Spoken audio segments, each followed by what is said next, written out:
তো বলুন, কদিন পরে তো রাখি পূর্ণিমা, ঠিক আছে? তো তোর ভাই মানে আমি অনেক টাকা কামাই নিছি, মানে এই রাখি পূর্ণিমাতে তোকে কিছু দিবই, ঠিক আছে?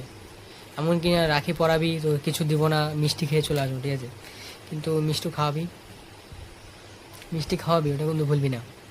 তো তোকে আমি মিষ্টি খাওয়ার পরে তোকে আমি কিছু তো দিবই, কারণ ভাই যেটা দিবে সেটা অনেক দামি, তার থেকে দামি জিনিস আমি দিব। আমি তো তোর ভাই। তো তুই রেডি থাকিস, আমি আসছি, কারণ তোর ভাই অনেক টাকা কামাই নিছে, এবার রাখি পূর্ণিমাতে তোকে কিছু দিবই, ঠিক আছে? ভাবছিলাম আইফোন 17 প্রো ম্যাক্স দেবো, কিন্তু দিতে পারিনি, ঠিক আছে? তো কিছু মনে করিস না, তোকে আমি টাকা দিয়ে দেবো, কিছু টাকা তোকে লাগাতে হবে, বেশিরভাগটাই আমি দেবো, বাকি কিছুটা তোকে লাগাতে হবে, ঠিক আছে? তো ওই কিছু টাকাটাই জমা করতে পারিনি, 1.5 বছর ধরে ইনকাম করেছি, 1.5 বছর ধরে যেটা ইনকাম করেছি শুধু তোর জন্য ইনকাম করেছি, ঠিক আছে?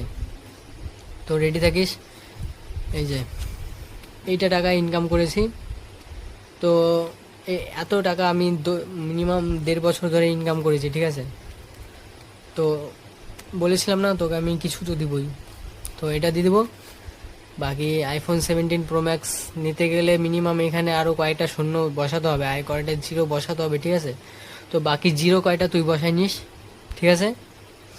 বাকি আমি তো ভাবছিলাম তোর একটাই দিব, ঠিক আছে? একটাই দিব, কিন্তু আমার একটু মায়া হলো, কারণ বোনকে দিব, তো কিছু তো দিতে হবে বোনকে।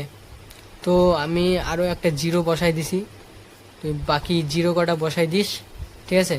তারপর আইফোন 17 প্রো ম্যাক্স নিতে পারবি। তো এবার রেডি থাকিস, আমি তোকে অনেক বড় কিছু দিতে যাচ্ছি, ঠিক আছে?